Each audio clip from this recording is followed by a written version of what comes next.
Games with me, these bastards.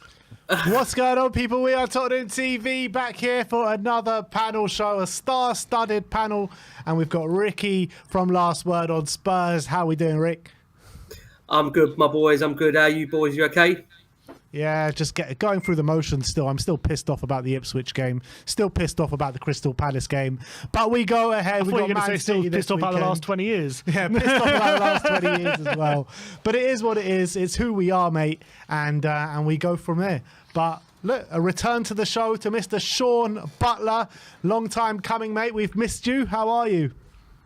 Well, I'm somewhat here, somewhat still in the field doing the come to me picture. Yeah, I'm good, guys. It's a shame I can't get the sort of visible side of me out onto the screen as well. But I am smiling, and I'm glad to be back on the wonderful channel that is the We Are Tottenham TV community. Legends. Well, it's great to have you. It's great to have you back, and it's great to see that your channel is back up and running as well. Yeah, it's big unfortunate we couldn't get him on the camera. His camera's not working at the moment, but look, a lot to get into today. And seeing as Sean's on the show, we thought we should have a bit of a discussion about Mr. Daniel Levy. And Sean, we spoke in the week about some of our comments that we've been making on the show. We won't go into what we were saying, but the first topic of the panel will be, will Tottenham ever achieve true success under Daniel Levy? And I'll start off with you, Ricky. What's your take on if Spurs will ever achieve true success with Daniel Levy? Oh. God define true success, I guess. Yeah. I think, boys, I think this has become like a more raising topic, week upon week, game after game. Really, I think there are a number of questions around the football club and the direction, and I've made it very, very clear, certainly on recent episodes of Last Word on Spurs, that I just don't feel at the moment the emphasis is on football, unfortunately, as being first.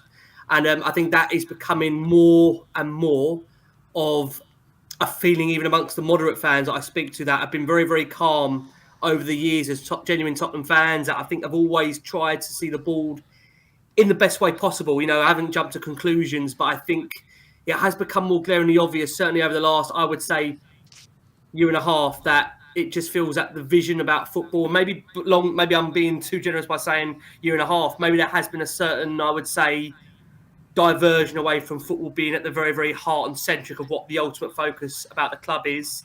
And I feel, look, it's unique we're recording here, and I don't want to go too off piece and we need to bring Shawnee in, but 5 years since Maurizio Pochettino left the club, many would argue that was ENIC's best ever employment of a manager. Have we moved forward in the last 5 years? I think we've gone round in circles numerous times. And, you know, from where we were under Maurizio at a point where we were really fighting above our weight, we were in a title race, we were in a Champions League final. I mean, to go and look at the last 5 years, we haven't moved any further forward. So I think, you know, again, that hasn't all been at their door. You look at the managers they've appointed some really, you know, high status managers in there.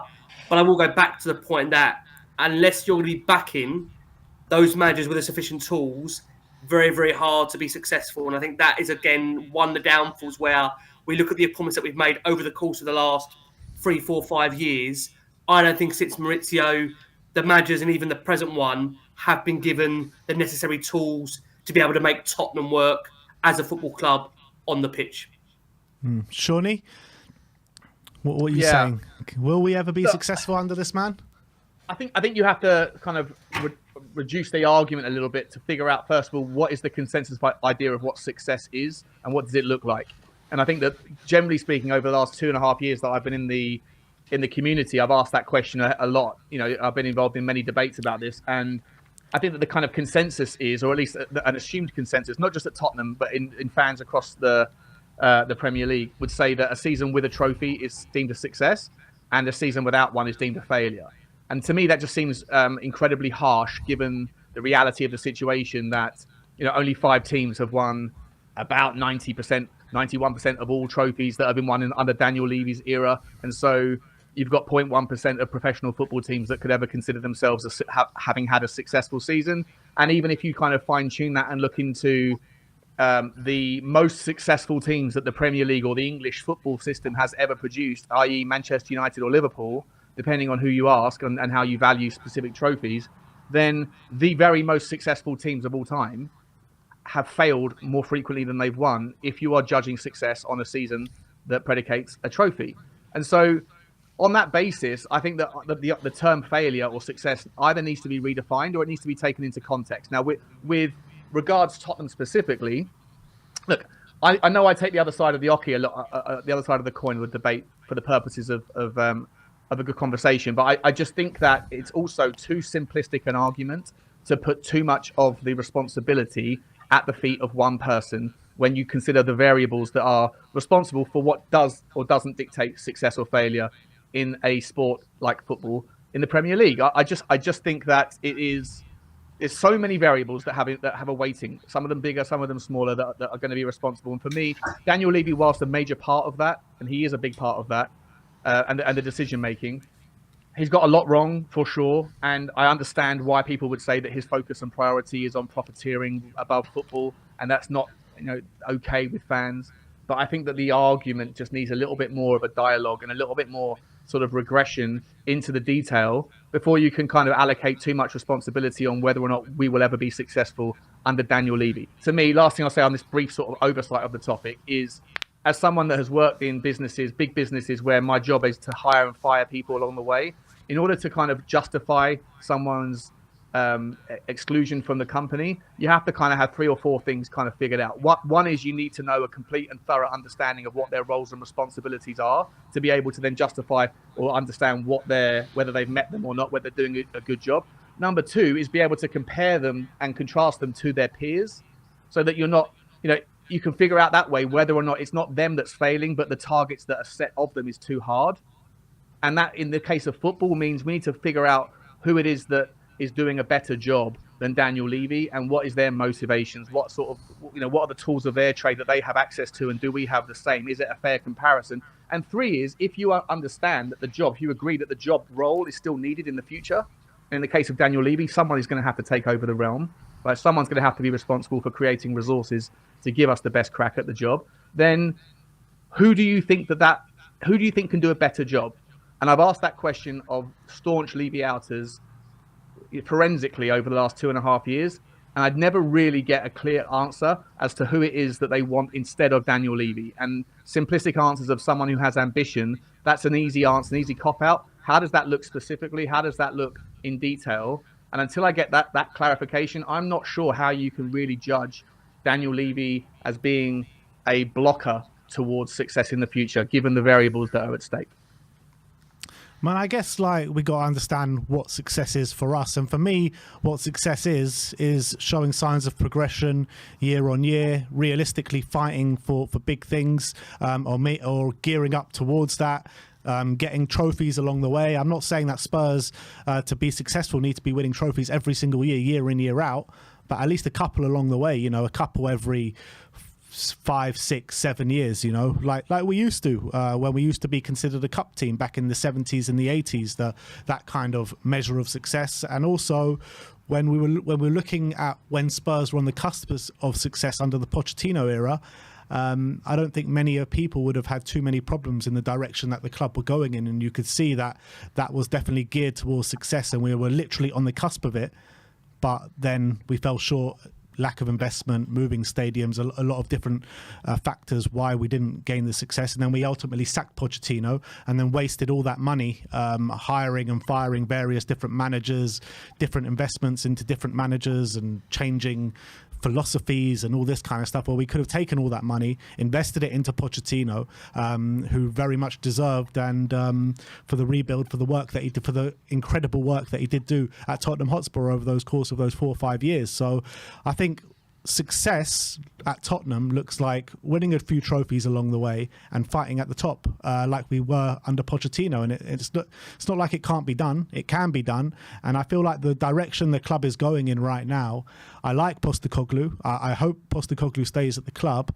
However, I think with our transfer strategy right now, it's not geared up for success over the next year, 2 years. I feel like we're looking way too far in the future, and we're not bringing in too many players that can move the eye of the needle right here, right now, and make a real difference in this season and in the next. So I'm looking at it, And I don't think the way Daniel Levy runs this club, he's too focused right now on cutting the wages and skimping out on these kind of things and bringing in talent for the future. And I've got no problem with bringing in talent for the future, these 18-year-olds. I love it. I love Archie Gray, Lucas Bergvall, Pape Matas. I love all these players.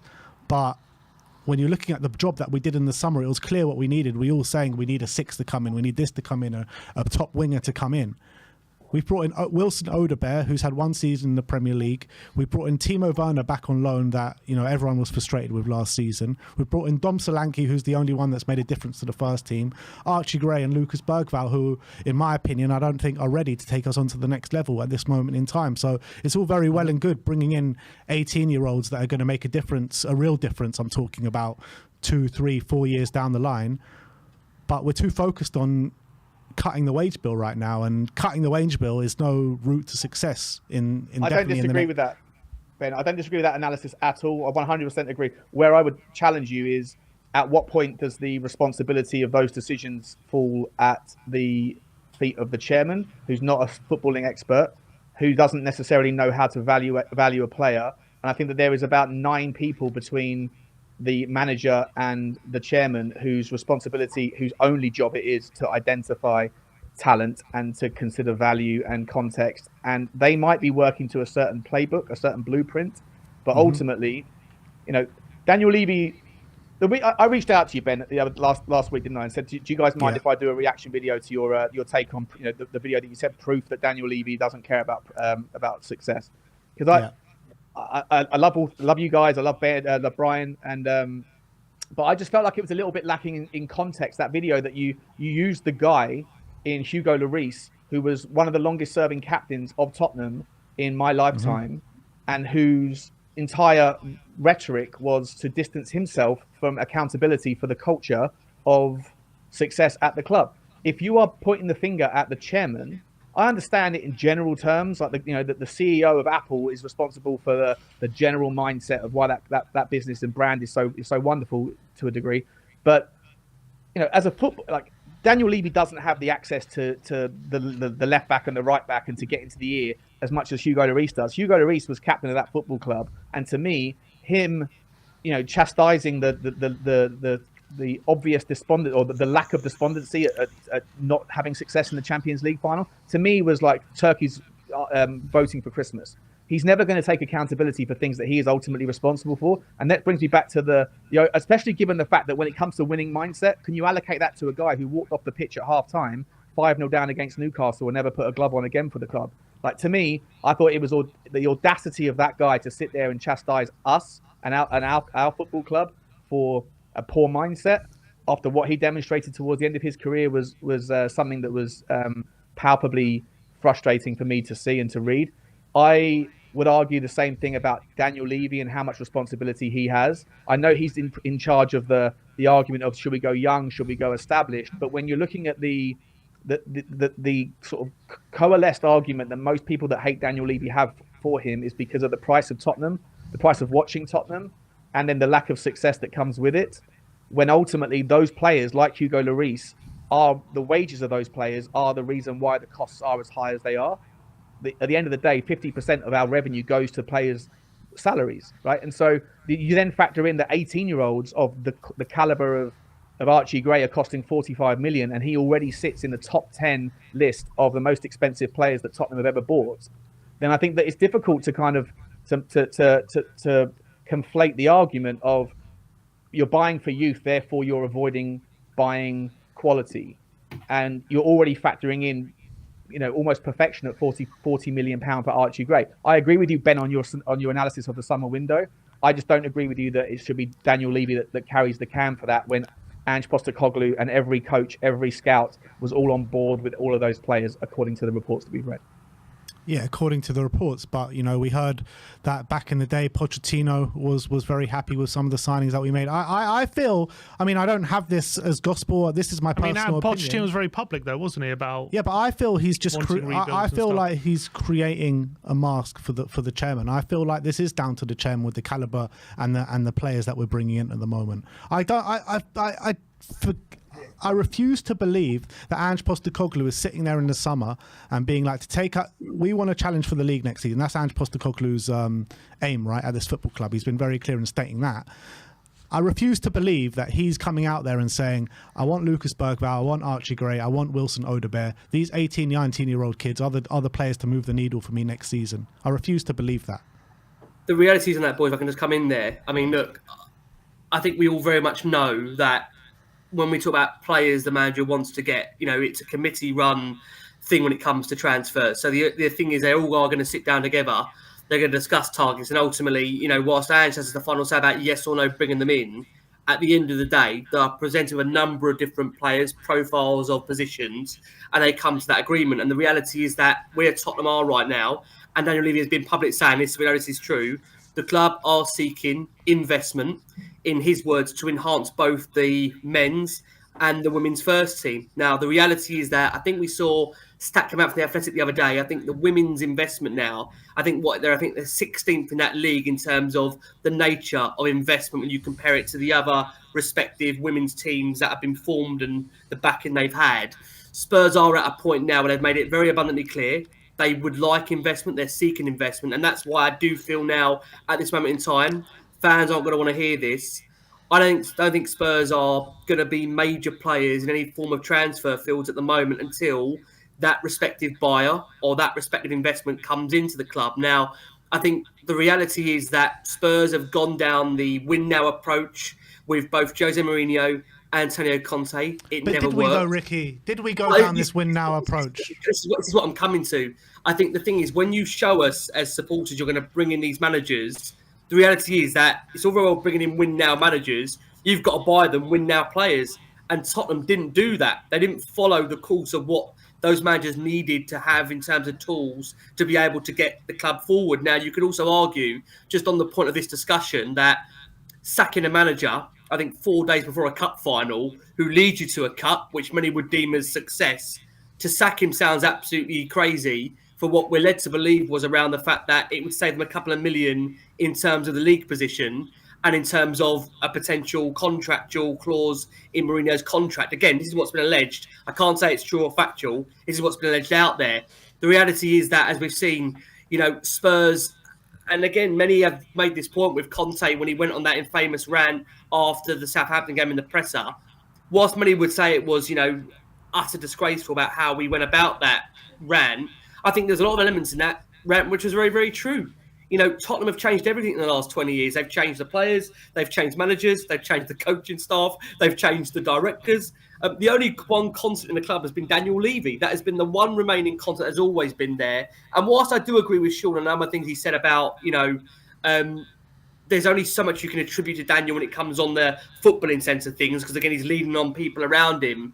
I think the reality is that there's always this feeling under the current hierarchy of ENIC that every opportunity Spurs have to build on a pillar of strength, they failed to do so. They went 2 windows without buying, where arguably Maurizio had a squad that needed, I would argue, 2 or 3 clear players that would come in and would take us that next level, and we didn't do it. And there's been numerous times in ENIC's tenure at the club where you could argue in certain transfer windows, had they pushed that boat out that little bit further, the club would have secured a top 4, would have been further in a title race. So, again, to really summarise on these points, look, from when they took over the club to where it is now, yes, they've given us a stadium. Yes, they've given us a training ground. But at the same time, they also told us that the stadium would be a game changer.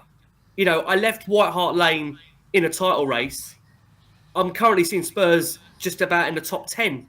Now, that could have all changed, of course, 2 weeks ago with the Ipswich game. But the common consensus, I think, amongst a lot of Spurs fans now, as I said, a lot of moderates that I speak to, that I think fair-minded, logical fans that don't throw their toys out the pram week in, week out, is that there is now this common sense realisation that we're not going to go any further amongst the current structure of the hierarchy. Something's got to fundamentally change. And again, they've made that point. They're looking and they're seeking that investment. So what I will say is that when it comes to the January, when it comes to the summer window, if we haven't had that investment come in, I think we're just banging our heads against a brick wall being frustrated now, because they've made it very, very clear that they need that investment to enhance the first team and women's team squad further. And it says it all that you go back to the summer window and sorry to maybe bleat on like this, that, you know, you mentioned about the targets that we signed, Ben. Lucas Bergvall and Archie Gray, they could turn out to be absolutely superstars. And I really, really genuinely hope they do become those superstars. They look like good, young, promising players. We're now the middle of November, and neither Archie Gray or Lucas Bergvall have started in the Premier League. That tells me that I don't believe Ange Postecoglou, in my opinion, would have had them as his preferred targets. And that again shows you that I believe it was a working joint committee which signed those players. And I think maybe you could argue that had Ange finished the season stronger than last season, he may have got more of his preferred targets. I think this summer was all about trying to embed a squad that would be believing in the way Ange wants to play his football. And sometimes it is harder to convince that with more, I would say, older players. It needs younger players to run. It's a very youthful way of playing, as you guys know. But at the same time, I think we're kidding ourselves to think that Spurs have got a squad, in my opinion, that could be challenging anywhere near the title. I think, you know, we all know this squad needs a huge amount of still investment and still different kind of calibre of players, as we've seen when you've gone away against Brighton. You've had those games against Palace and Ipswich to show when the going gets tough, we need players to really dig in and fight us through that. And unfortunately, we haven't got that in this squad at the moment. Yeah, I think it's a good point. Go on. Sorry, just a quick challenge on that. Some of the things Ricky said. So I think that we need to be sort of reminded here that Ricky's talking about whether or not we have a squad capable of challenging for the title in the toughest league in the world, the best league in the world, and to be able to have a debate about what it takes, how far away we are from winning a title, when the two teams that have won the lion's share of trophies under the last 24 years of Daniel Levy's tenure have been Chelsea and Manchester City, both of whom have owners who have an entirely different rhetoric, entirely different mandate for why they bought the club, what their ambitions are, and whether their desire for money is or for profitability is the same. I think needs to be baked in. At no point before Tottenham's tenure under Daniel Levy, you have to go back to the 60s when we were competing at the very best. And so this notion that we are audacious enough to have conversations around how far away we are from a squad that's capable of winning a title, we're surely close enough to be having the debate. And that has to, if the buck stops at the top, if the argument is that Daniel Levy is responsible for everything that happens at Tottenham Hotspur, then that has to be baked in as well. And I don't necessarily think it is. I think that the fact that we've progressed to the point where we are part of the conversation is overlooked a little bit. And I would also argue that, you know, as I said before, that the fact that the cost of doing business for the top 18-year-old talent is what it is, that this notion that we're never going to be more successful or any more than we can be under Daniel Levy, again, it brings me back to the economics of the situation. You look at Newcastle United, for example. They have an owner or a group who have more money under the ground than has ever been in existence in the world's history, and yet they can't spend any of it because of the rules of FFP that don't seem to matter for certain scenarios, but seem to be very ever present for other teams that don't have that same weight of pool just yet. And I would argue that, you know, if a new owner was to come in tomorrow, the rules don't change, right? So in terms of the percentage of your money, your revenue that you can spend over any 3-year period, that hasn't changed as far as I'm aware. And so if a new guy comes in, that revenue that will come in as a part of a takeover, depending on the structure of it, won't alter or augment how much money Tottenham can realistically spend. And when we were saying that Tottenham's new stadium was to promise game-changing outcomes for us, well, if you compare the amount of money that we were spending in the 5 years from 2015 to 2020 under the White Hart Lane system versus the last 5 years in terms of average spend, I think we're spending 5 times more money per season than we were back then. So in terms of being able to spend money, it has made a difference. The only thing that's happened that has counterbalanced that is that the inflation in the prices of talent has exceeded the growth in which our revenue has counted for it. And so, unfortunately, you're kind of buying similar standard players for the amount of money that you're generating from the fans. I just would argue that a new owner, going back to the original point, doesn't mean that we are going to have a better owner unless you expect that a new owner is going to necessarily dictate better acquisition of players and better usage of the money. And that is an unknown that you can't necessarily write home about. Yeah, I think that's the point of what Sean is saying, is I'm making in terms of how I feel about the ownership. Up until what happened at the end of Antonio Conte's reign, and how the ownership, especially in the last 5 years up until that point, had been running the club, and especially from a footballing perspective, I was obviously not happy at all. I was pretty angry with how the club was being run, and how they were, from my point of view, not going about the football from a footballing perspective in the right way, in terms of realising where we are as a club, how much they're willing to spend, and going about giving managers what they need in terms of what managers at the football club and how we want them to compete. I think it was never going to work. It was all wrong, giving these win now managers players that were never going to compete for trophies, players who weren't having managers who didn't want to deal with young up and coming players, all these different things, and having Daniel Levy way too involved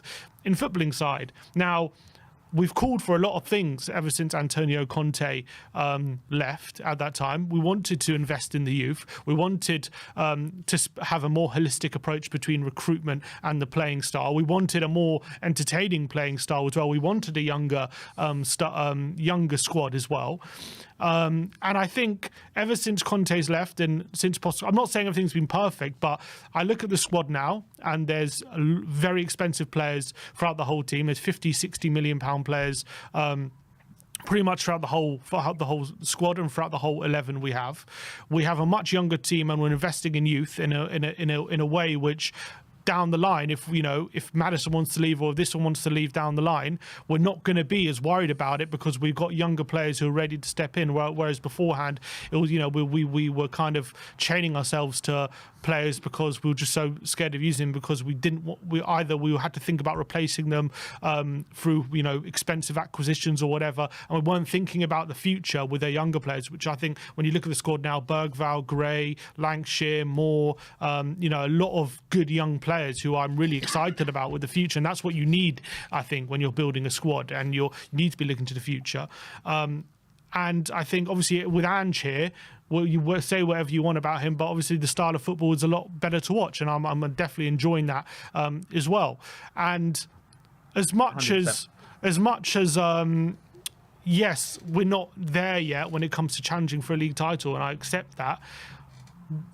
Ripping up the playbook, as we have done, I think, since Antonio Conte's death. We brought in Scott Munn, we brought in Johan Lang.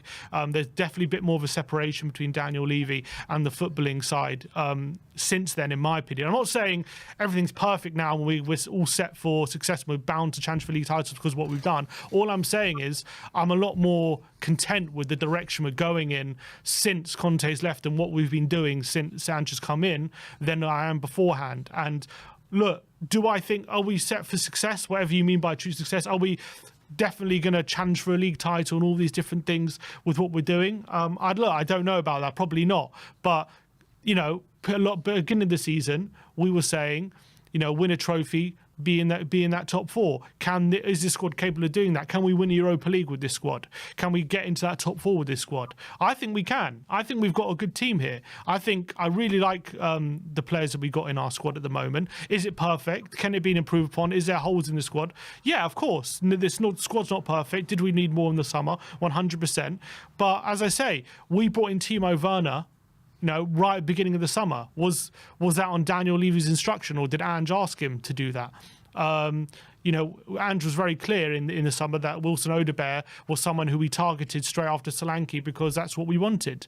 That's who he said he wanted, Wilson Odebear. So with all due respect, Tim, I love you. I've got to pick you up on that. I mean, the reality is it's very well known the club were looking at Pedro Neto, whether we want to admit that, whether people like that or not, despite that horrendous injury record he had. Pedro Neto, a lot of people were against it. A lot of people in the fan base were against it. Yeah, I'm not saying Pedro Neto was, the right caliber of player to go for. I'm not saying he would have transformed Tottenham, but the reality is that Pedro Neto had a lot more, I think, let's be honest about it, establishment in the Premier League than Wilson Odebear. And it's not Wilson Odebear's fault, he's injured right now, so no one could have foreseen that. But the reality is that what I find it very hard is that, with all due respect, you've got Ange coming out saying to us, I want to challenge for the league. And then we give him the transfer that we have had, with no disrespect, where we're sitting here, like I say, middle of November, Archie Gray and Lucas Bergvall, they've not started a Premier League game yet. So this is what I mean when I talk about what the Spurs... But they haven't started the game because Decky's been our best player, Who is he going to play ahead of? Who is he going to play ahead of exactly? Bent and Korn-Basuma have both been good this season. The whole point of it, Sim, is to bring in players that are going to directly influence the first team. And whilst I totally agree with you, Decky has been absolutely phenomenal this season. Has that not influenced the first team? Bringing Decky into the middle, has that not influenced the first team? Bringing Solanke in, has that not influenced the first team? When you look at Spurs overall, the inconsistency they've shown this season, I failed to believe in the overall squad we've got that we couldn't have gone out in the summer and brought in more established, better players that were going to really push this squad on. That is what I mean at the moment. There's a real clear, I think. Right, but whose idea was it to bring back Werner? We're paying him £165,000 a week. Yeah, we're paying him big wages, and we signed him right at the beginning of the summer. If he was our established winger signing, is that Levy's fault that we signed him? Because clearly Ange wanted him back. If we signed him right, he was one of the first signings. He was the first signing we made this summer. That's the concern, isn't it? I mean, let's be honest about it. I think the tone of the way Spurs fans felt at the start of the summer was the re-signing of Timo Werner. I don't think I can remember any time in my history as a Spurs fan, not age myself too much here, I can't remember a re-signing of a player causing that much confliction on social media. The concern is that you sign him once and we thought, God, this guy, although he's had an impact on the team in terms of his overall GAs towards the end, I think to sign him back twice, I mean, that was a big, statement to do. I mean, look, I think, again, it goes back to the point I want to make very, very quickly is that you're saying that you feel a sense of direction now. For me, I feel completely the opposite. I feel there isn't a sense of direction. I've got the manager coming out telling me we want to win the league.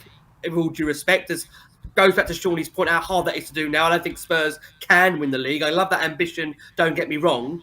And then we've just had the transfer that we've had. We've got the chairman coming out to the fans forum saying that there's only going to be a real change in the club once we've got that investment. So, if anything, I feel at the moment there's a real lack of understanding of to what Tottenham want to be. And I think until Tottenham know what they want to be, this is what we're going to get. We're going to get a lot of inconsistent performances, 1 week great, 1 week not. And I think what you're seeing right now, I think, is a true representation of what Spurs are off the pitch. I think there's not enough focus, for me personally, on the footballing aspect. And, again, I'll make that point. They're doing brilliantly, tremendously well when it comes to the NFL, Formula One, the concerts, all that coming through is fantastic. I've got no problem with that. I will make this clear. I've got absolutely zero problem with relation to the stadium being used for all of the events outside of football. What I would love to see is the same ambition shown from all the things off the pitch on it. And that's where I have my frustration. And it goes back to your point there, Sim. Look, Decky's been great in terms of coming in from that position and making an influence on the first team. But with all due respect, we're sitting in the middle of November. And again, I'll make this point. I want Archie Gray and Lucas Bergvall to be a success at this football club. But if we are here in mid-November and neither of them have got a start, I think that tells you a lot about, in terms of the Premier League, where Ange Postecoglou sees those guys. And it's not putting those guys down. It's about the fact that in the summer, you bring in players to not only enhance the first team, but enhance the squad. And I think with Tottenham at the moment, I feel just really disconnected right now. And that really hurts me saying that because I'm quite a positive person in my outlook at life generally. But with Tottenham at the moment, I just don't feel like the emphasis is on winning. And it goes back to Shawnee's point very quickly. It's not easy to win. It's not easy to get the top four. But the key word is feeling like you've got the ambition. And I will go all the way back to Mauricio Pochettino's tenure at the club. That was the last time I really, truly felt connected and felt we are really showing ambition to win here. I haven't felt it since, boys. I'll be honest. Well, Ricky, let me ask you this, mate. And even then, Ricky, sorry, Sean, but even then, Ricky, under the Pochettino era, I felt like that was a bit of a stroke of luck at that time that we were where we are. Because, they stumbled upon him, Benny. They stumbled upon him. Top team, not even that, but the top teams around us were kind of not at the heights that they should have been at the time. We went the whole season, the whole summer without signing a player after the season at White Hart Lane, I think it was. There were so many bad and worrying signs coming in there, but Pochettino consistently punched above his weight in terms of getting consistent top four finishes, getting to cup finals, Champions League finals. Now, I feel like they're doing the exact same thing. They're asking a manager to completely punch above his weight. I disagree with what Sim was saying in terms of the squad right now is, can finish fourth, can win a cup, and can win the Europa League unless we completely punch above our weight and get a bit lucky. I think that's the only way. I think that's the only way that we do things. And you're looking at the squad right now. The squad right now, in terms of the wages that we pay, I think that's a fair reflection on where we should probably about finish this season in terms of the quality of the squads. You look at the left wing, Sonny, brilliant player, Timo Werner, not good enough. The right wing, Brennan Johnson, in my opinion, he should be a squad player for what we're trying to achieve in terms of top four and even fighting for trophies and getting further down the line. The number 6, you talk about Bissouma and Bentancur having good seasons, which is fair enough, they are having good seasons, but I still think we need better in that position if we're really going to go on to the next level. Kulusevski's brilliant. Maddison, up and down. I'm not sure what to make out of him. Van der Ven and Romero, top players, and the fullbacks I think are good players, and I like the goalkeeper as well. But from a whole squad standpoint, I don't think it's good enough to be where the manager thinks where we should be and where the fans want us to be either. But you just went through the whole team and said they're all good. But I also said for the majority of them, they're not good enough to be where we want to be. Which is that's what? The thing, Ben. The argument, mate. This argument that if we're going to win a trophy, it relies on a hell of a lot of luck. That is the consequence of having to play Manchester City in every or overcome a team that has beaten them or beat them yourselves in every competition that you face. Like the best team in the world with the most money in the world, the best run club in world football, in the history of football, despite with all the question marks around how they've gone about doing it and whether it was legal, we haven't yet seen the fallout from. If you're fighting against them in every single competition and you're trying to do it the right way, trying to do it the legal way, trying to do it the above board way, whilst also having an owner whose mindset is around profiteering, and that's just the reality of the situation for 99% of business owners, that is their kind of ground zero, then you're going to always have to have a little bit of luck along the way. I would just make the argument that this squad, including and not counting against them their youth, I would still argue that this squad is the strongest it has been since Pochettino's era. I don't think there has been a time in my lifetime where I look at the gap between the first 11 and the squad behind it and think that it has been as close and as tight as it has. That I don't mind if there's injuries, because there's always someone that's of decent enough quality in most of the positions. There is still room and work to do, for sure. I've been calling for a 6 like you, Ben. Calling for a left back, a left-sided centre-back, a backup goalkeeper. There's absolutely room for improvement in certain areas. And, of course, replacing Harry Kane was always going to be the impossible challenge. That said, I believe that our weaknesses this season have been in no small part down to unnecessary vulnerabilities that stem from a manager who is too attached to this ego-driven ideology of it's who we are, mate. And he's now caught in a kind of between a rock and a hard place where any kind of reduction of that mindset, where you do drop the back line 10 yards, or you do keep it tight for the last 10 minutes of the first half, or when you're 2-0 up, or if you were to get an away leg in the semi-final of a cup competition that was a very traditionally tricky place to go, and you actually sat there and treated it for what it's worth, which is, keep it tight and then beat them at home playing your good football. If you were to do that, to him, that would come across, and rightly so, be ridiculed by certain areas of the press who would say, where's the it's who we are, mate, disappeared to? So he's unnecessarily caught himself in a trap where he has to stand by his theology, his thesis, his ideology. Otherwise, it dilutes his own brand, which is valuable to him as he moves away from Tottenham in 2 years' time, like he always has everywhere else. But unfortunately, just like him saying we're going to win a trophy in our second year, I'm after the Premiership title, that's what I'm here to do. All of those things sound good, they're great sound bites, but in reality, I don't think that they are helpful for him or for the football club that they align him too vehemently towards things that are that could easily be overcome. And some of the vulnerabilities that we have in our games, the fact that we're capable of beating Manchester City and then losing to Ipswich, tells you that the squad is both good enough or it's not good enough.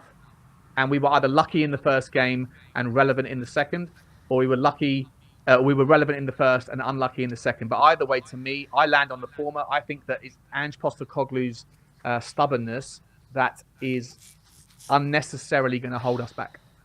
I know, boys, it's sit here and start blaming every single manager that walked through this door. This is what we do every single time it starts to go wrong at the football club. We always point at the manager. At the end of the Pochettino reign, fans were blaming Pochettino. Then fans were blaming Jose. Then fans were blaming Nuno. And some of these managers did have to take a bit of accountability. Then fans were blaming Antonio Conte. Now fans are blaming Ange Postecoglou. I mean, these are good managers coming through the door. When are people going to wake up and realise it's not down to each and every manager? But it can't be down to at the same time, if you're recognizing the fact that we're capable of beating the best and losing to the worst, then the squad is capable. And like I say, I'd ask you a question, Ben. At what point, where does this particular squad rank in terms of squads that you can remember over the 25 years of Daniel Levy's tenure? Because for me, it's either first or second in terms of skill and potential. On that basis, either everybody else has escalated beyond us, or the squad is capable enough and the results don't recognize the talent that we have, and that has to land at someone's feet. And I don't think it's the guy in the boardroom who doesn't know anything about football, whose job it is and only ever will be to create the resources to give the coach the best opportunity. I don't think that Daniel Levy should be responsible for results on the pitch. Would you rank this squad higher than, you know, the Redknapp team with the Bales and the Van der Vaarts and the Modric and these kind of players? No chance. Would you rank it higher than the Pochettino team? No chance. I think it's miles away. The starting lineup we have now and the starting lineup that we had in peak Pochettino, it's miles and years apart, in my opinion. What I will say to you is, bar Harry Kane, I think Conte would love to have worked with his squad. That's just my opinion. I think the players 100%. I think the players that we've got now, if anything, are probably more suited to the way Conte wanted to play, dare I say, than the way Ange wants to play. I mean, I just feel, just on Sean's point there, look, I know we're on here to debate the board as such, but the one thing I will say with Sean, which I totally agree on, is that with relation to the manager, and again, look, I want to make this very, very clear, we can't just keep chopping and changing managers. At the same time, it doesn't mean you just stick with someone blindly because you're scared of change. But I'm going to say on this show, I do feel we're almost stuck in a bit of a Mike Ashley hamster wheel, but not in the same tendency. But the fact that where Tottenham are right now is that we'll put enough money in to make sure we're going to be in and around the top 6, the top 4 mix. But there's never going to be a sufficient amount of money topped in now to really see Spurs go and challenge. And I agree with Shawnee, to be honest with you.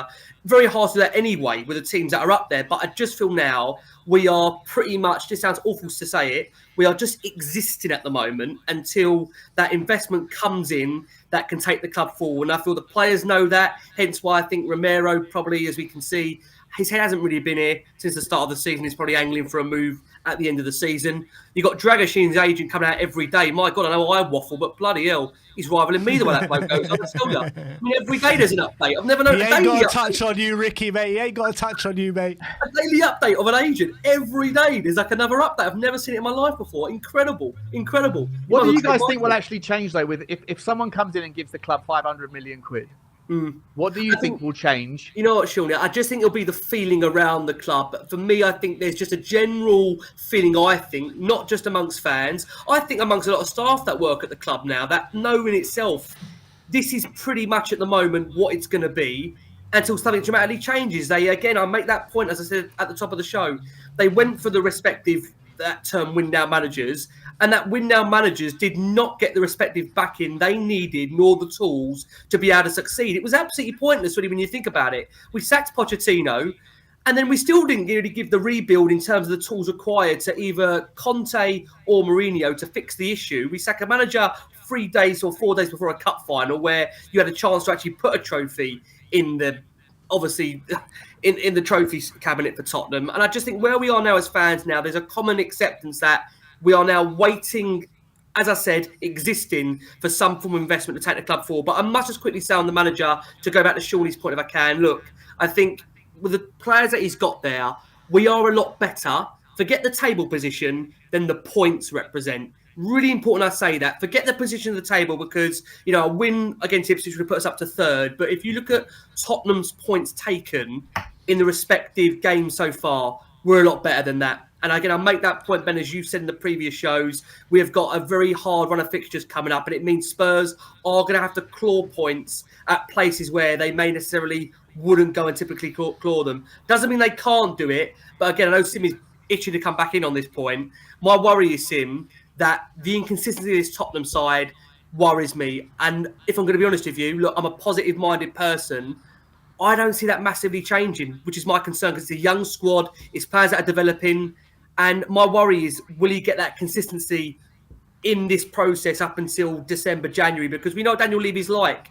You know, when Spurs get into a position where they're far off that top 4, the same thing always happens. He pulls the trigger. So it will be fascinating to see But I do think, back to Sean's point, I think the players that we've got, in my opinion, should be showing a lot more than the points represent at the moment. For sure. No, I don't disagree with a lot of what you've said, and I've said even on this show before Ange Postecoglou's come in and before there was the whole uproar and everything when Antonio Conte left, which I did have a lot of problems with what we were doing. I think I'm not saying that we're now geared to win things and we're now geared for true success, whatever that means. I'm just a lot happier with the direction we're going in now. It's kind of like an acceptance of where we are, which is we're not going to spend hundreds and hundreds of millions on one player, that other clubs do, but we're going to try and compete in a different way by being a bit smarter in the market, by going for younger players which have higher potential. And if that's the way we're going to compete, we're going to go in that direction, and that will frustrate a lot of fans. That will just buy younger players and see what happens 3-4 years down the line and see. No, I mean, we've got Solanke as well. As I say, the whole squad isn't just teenagers. We have World Cup winner in our back four. We've got Van de Ven, who everyone's happy with. We've got good midfielders, in my opinion. Yeah, but if I told you about the summer that we just had, if I told you that before the window happened, these are the players that we're going to sign, you would say that would have been a disgrace of a window. I'm not saying I'm happy with the window. I'm just saying I'm looking at the squad and I'm looking at how much money we've spent on these players and how much we've invested in the current squad. I don't see a big problem with the amount we've invested in the squad that we have right now. I look at our front three. Everyone complains about our front three. You can make a good argument. Two of our front three get into Arsenal's team. You could get into Arsenal's front three. I look at the midfielders we have: Bentancur, Basuma, Sarr, Kulusevski, Maddison. Those are 5 very good midfielders. Are they good enough to challenge for a title? Probably not. But are they good enough? Is that a midfield that's good enough to compete and get into the top 4? I think so. 100%. I think that's a very good midfield. I look at the back four. You got a World Cup winner, Romero. You got Van de Ven, who everyone raves about. You got Destiny Udogie, who I think is one of the best left backs in the league, and he's only 21. You got Porro, who's constantly linked with the likes of Real Madrid, and he's starting for Spain now. You got Vicario, who we can make your arguments about Vicario, whether he's good or not, but he's a very good shot stopper. He needs to improve his set pieces, but he's Italy's number 2. I think he's been pretty good since he's come to us as well. We spent big money on Solanke in the summer, who I think is for me a very good signing and fits the squad, and I think he's going to be a very good number 9. So I look at the team, and I don't look at this team and think like, oh, it's complete average, it's rubbish, how are we ever going to get top 4 with this team? I think we've got a very good team. The fact that we're 10th is not good enough, and that that suggests from points wise we're currently underperforming from results wise. I look at the underlying data. I look at the performances we've put in, even with my eyes, and that suggests to me that we are in a better position to start getting points down the line and start picking up more points than we are right now. At the end of the day, Ricky says, I can't see how we're ever going to get consistency with how we're playing on this squad, blah, blah, blah. We are 3 points off third. No one is consistent at the moment. Everyone is also complaining about the consistency of their squads and their team. Everyone's very much up and down. The big problem for us is obviously we're getting bad losses to teams who haven't won yet this season, like Palace and Ipswich. But there is reason to believe that could start to turn, and we can be consistent enough to be in that top 4 conversation, down the line. I definitely think. But the reality is all these other teams that we're fighting against have all proved that they can be consistent over long run. We haven't. Have they? How have Chelsea done that? Okay, apart from Chelsea, who else are we competing with? Arsenal, Man City, Liverpool, same team. Apart from those Villa, they're 2 points about how Villa show that they can be consistent have they outside put more than last us? season. How? What? 2 points? What? The same 5 teams. We caught up with them a bit at the end. No, 2 points. The mindset around success and consistency is only demonstrable by the same teams that have always been a more successful team than us in the last 20 years. To me, the problem with Tottenham right now is not a lack of quality, it's a lack of balance. Yeah. I think if you look at our squad, we have, Sim mentioned the 5 midfielders that we have that are all top level. I think they are all fantastic midfielders. I think that we just have an over subscription to 8s and not enough specificity. Sim, and I love that word, in specificity in particular positions that are necessary for balance. We didn't get a monster 6. I've been calling for it since before Ange came to town.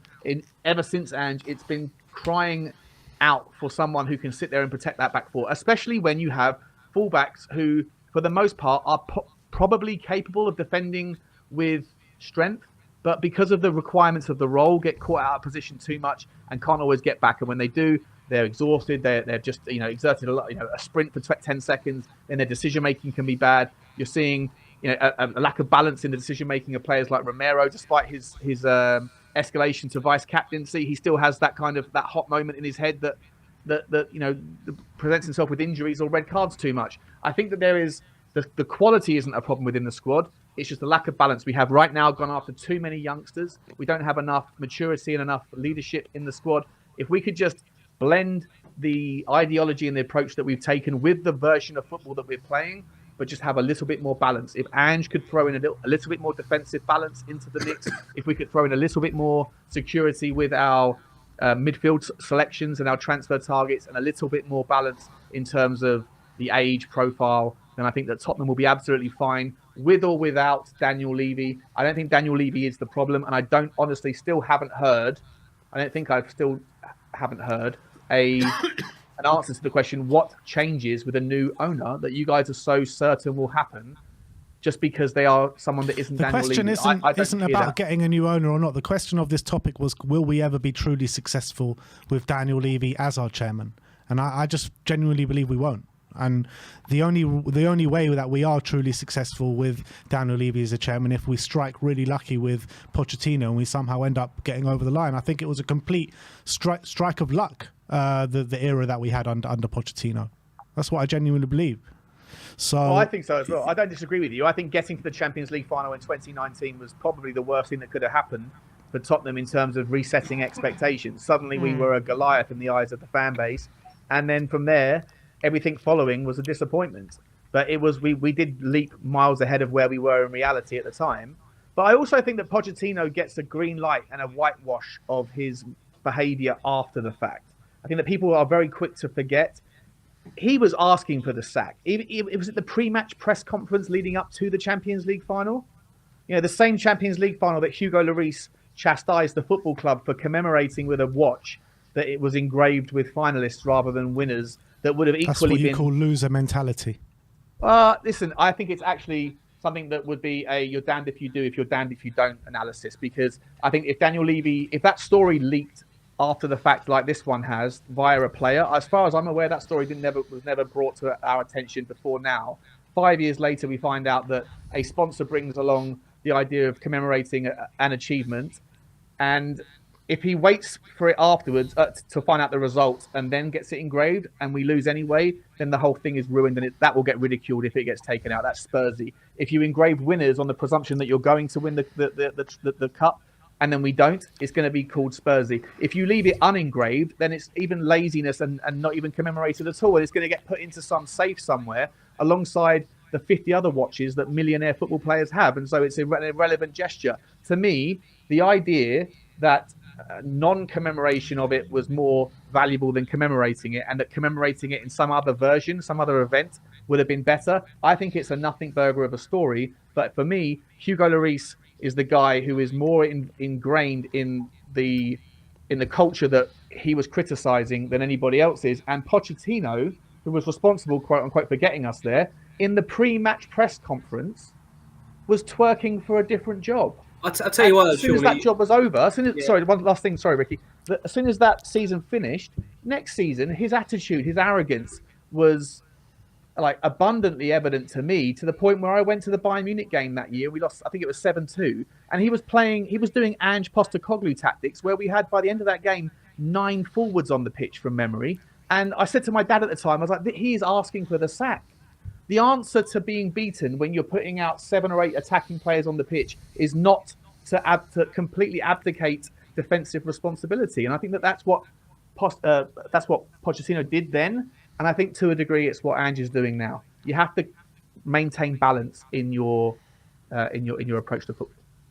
Can I just pick up on Shawnee's point there and listen, make some fair points? I think what I would just say is that the reason I think Pochettino was twerking for maybe the end of the cycle and to go elsewhere, and because I think the reality is, boys, as we've all said, if he goes and wins the Champions League, I mean, he probably knows himself. What can he really do beyond that in terms of achievement at Tottenham? The reality is that he probably knew that would have been the greatest thing he could have delivered to the club. Let's be honest about it. given what he was having to work with at the time. And I know there's been many stories about the fact Maurizio was offered players during that 518 days of the three respective winners that he didn't sign anybody.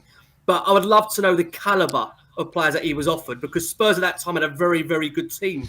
A very good team of 13, 14 players that, let's be honest about it, if he were going to actually go out and improve that team, they would have needed, I believe, some real elite players to really have pushed that team on, in my opinion. I just see where we are right now, like I said to you, to not be too despondent about the circumstance, that I don't see really anything changing, boys. To go back to that headline question you've got, will Spurs be successful under Daniel Levy? I think Daniel Levy, again, has made that point now that if Spurs are to really, truly get any further under his stewardship, which he has implored and publicly said now on record, we need investment. And until that investment comes, I think Spurs will be Spurs.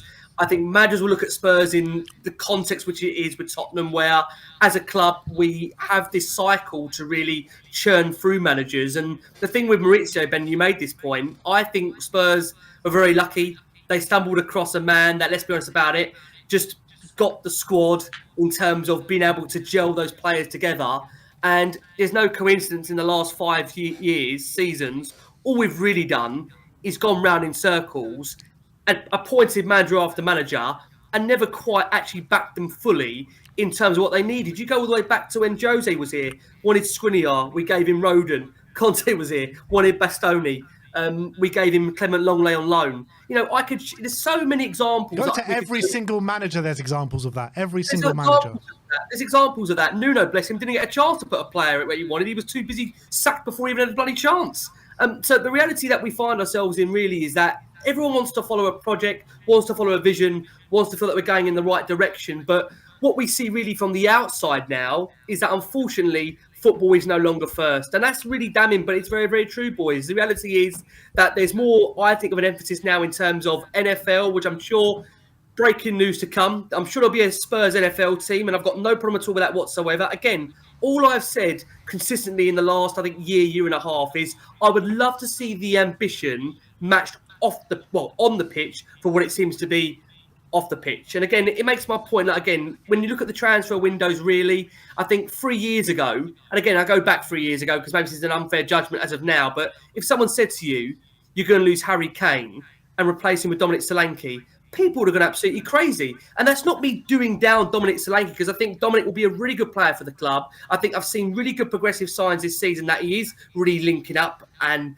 bringing our play into focus. But the problem is that Spurs have not grown as a team in these last 5 years. Nobody can sit here and tell me we've gone further forward. We haven't. The reality is we have gone round in circles. We have not, unfortunately, progressed in the way that many of us would have loved to have progressed. And I just think, if I'll be honest with you, I think there's certain parts of the hierarchy that are sick about us moaning as much as we're sick about them. And I think what they are looking for now is some form of investment that will give the fans a belief, fans like us that all care, all love the club, go to when we can go to the games like you boys home and away, week in, week out, that generally feel Tottenham can compete. And the thing at the moment is what I find very hard. You've got a manager coming out telling us we want to win the league. And with all due respect, we're bringing in players that mid-November haven't even started a Premier League game yet. I find that very, very hard, I think, and disingenuous in a way to put that on the fans that spend a lot of money watching the football club, home and away, like I say, in terms of trying to be competing and winning. That's what I want to see. I would love to see a Tottenham side that I can have a true, genuine connection with, that I feel can win. And I just don't feel we're there yet. And look, Sim, just on the manager, I know we've had this discussion before, me and you. I do like Andy in terms of his principles. I like him in terms of integrity. But in terms of hoping that consistency follows through, I think the reality is if you trace it all the way back to the Chelsea game of last season in that horrific defeat, I think we're on a record, and forgive me, it's something along the lines of 17 wins, 17 draws and 5 defeats, which unfortunately does paint a picture that there has been complete inconsistencies since that moment to now. And that's what generally worries me, Sim. But that's always going to happen at the start of a rebuild, isn't it? But we're now, we're the second. Okay, so we're the second. Listen, but you're taking it from the start of a rebuild. I understand this season's the same thing, but we're now approaching, obviously, after December, January, we have to say that's the second part of the season. So I'm intrigued in your mind, Sim. Is that where you're going to start judging it from? Because I think I'm in the judging first it now season, already, and I understand the results are not good enough. But just because the results are inconsistent, not good enough right now, doesn't mean they're always going to stay that way. And I think there is, from what I can see, enough evidence that that could potentially change. And I'm not saying we're going to go be the most consistent team in the league and go on a run of wins and shoot all the way up the table. I'm just saying, can we, as I've been saying, the whole league is very inconsistent. Can we be consistent enough to get into that top 4? That is the question. Not can we be consistent enough to win the league, which means winning every single game pretty much and very rarely dropping points. Sim, there was years ago about the top 4 now. Who? I think Tottenham Who's better? Who's more consistent? Who's more consistent? Okay, Liverpool, Chelsea, Arsenal, I get you, right? Everyone else, it's fair game in my opinion. Liverpool, I mean, listen, Liverpool, Chelsea. I said Liverpool, Chelsea, Liverpool, City, Arsenal. They're going to be the top 3. I think that's fair. I don't disagree with that. I said City, Liverpool, Arsenal. City, Liverpool, Arsenal are going to be the top 3. Didn't I just say that? Liverpool, City, Arsenal. You changed your top 3 7 times there, Sim. Liverpool, City, Arsenal. Okay, that's going to be the top 3. I think we can all agree on that. I think after that, it's fair game. It's fair game after that. It's been a season, Sim, of inconsistencies. The problem with Tottenham, like I say, is that I'm only tracing it back like Ben has been doing in regards to the fixtures. And what worries me is that our points accumulation about what we've got at the moment in relation to the fixtures that we've got does seriously worry me, because Spurs, really, with all due respect, again, look, every team presents their own difficulties in terms of the games you're going to face week in, week out. My worry is that Spurs have got a lot more of a harder run of games to come. And look, maybe they'll surprise me, but if I'm going to be honest with you, I'm going to be, like I say, as honest as I can, as I always try on me on these shows. I don't see too much changing, and I really want to be wrong. I really want to have egg on my face, and you boys come back to me in a couple of weeks or a couple of months and say, Rick, see, you were wrong, but I want to be wrong, believe me, because I look at things with a positive mindset, but I look at the way we're playing. I look at the players at the moment. There's a lot of players that are off form, Sim, and that's what worries me. You know, when you're looking at key players, leaders in this team, Sonny, bless his heart, love Son as a player. I think he's, again, been an absolute icon for the football club. But the reality is that, unfortunately, we're at the other end of Sonny now in terms of his career. Doesn't mean he's useless. Doesn't mean he's not capable. But I'm just making a point that we're now, unfortunately, on the other end of Sonny's career. Romero, no disrespect to Romero, I think when you look at the goals Spurs have considered this season, he's been at the key heart of the number of mistakes we've made this season that have led to goals. I don't think he potentially sees his future at Tottenham, which again is a different subject that we could go down on a different day. And then James Maddison, look, for James Maddison on his day, a bit like Tottenham from the outside. They look great, got a beautiful stadium, beautiful training ground, but struggle for consistency. That is James Maddison.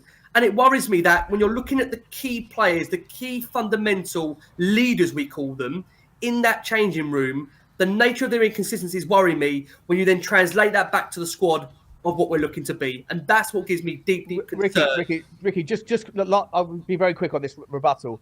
James Maddison is a perfect litmus test.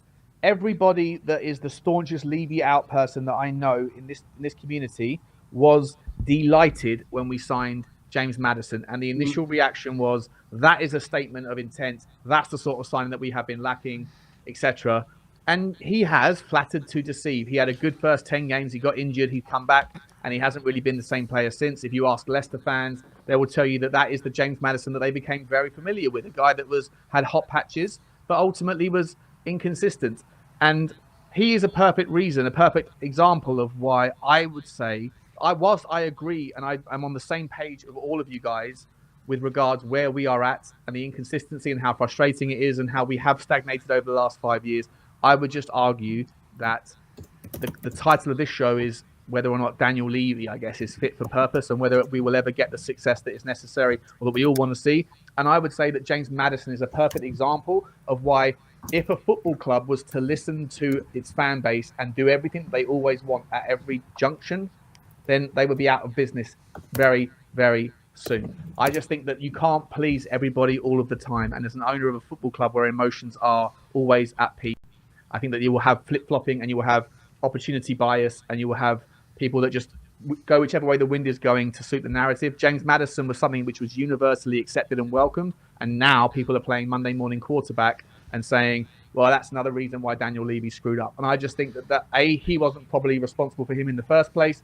I think other people were. And B, either way, I'm not sure that it's a reasonable take to always throw everything that's wrong at the football club at Daniel Levy's feet, unless you also give him credit for all that is good. And there's a lot of good at Tottenham as well as bad. Well, I think we'll leave it there because we are running out of time. I did have some other topics to get through, but I think we kind of went deep into the Daniel Levy thing today. But I want to thank Sean for making his big return to the channel. So big up to you, mate. Hope we'll see you a lot more often, and maybe we'll have your camera working next time. But great to have you back in the community, my friend. Thanks, Ben. Appreciate you guys. Yeah, guys, let's just quickly keep an eye out, because I'm not sure what's going to happen with my channel. It might need to be like cast aside and restarted under a different thing. So if anyone is watching that is a subscriber, just keep an eye out in case that, there's a different channel that pops up, because that I would love it if you guys could help me out with the transition into a new clean future, if that makes sense. Most definitely, mate. And Ricky, once again, it's a weekly topic here. Thank you very much for coming on once again, and hopefully we'll be able to return the favour on Last Word on Spurs very soon, mate. Absolutely, boys. Yeah, 100%. Like I say, it's been an absolute pleasure. And yeah, I mean, when we get talking, we get talking. It could be for hours. Could cost me my marriage, but for you boys, I say it's worth the risk. I might get told off for that. And surely as well, bless his heart. God, what am I getting myself into? Ricky, whatever happens, you always have us. Don't worry. Thank you, mate. I'll remember that. I'm not going to kiss to sleep at half 2 in the morning. I've got you boys. That's good. I presume you're all going to be on the night runs, then. You'll all be there for the night shift, yeah? Brilliant. We'll all be there for you, mate. All be there for you. Thank you, boys. Love always. But once again, big up to all of you out there in the chat as well for sticking along this hour. Like, subscribe, and comment. And as always, come on, you Spurs.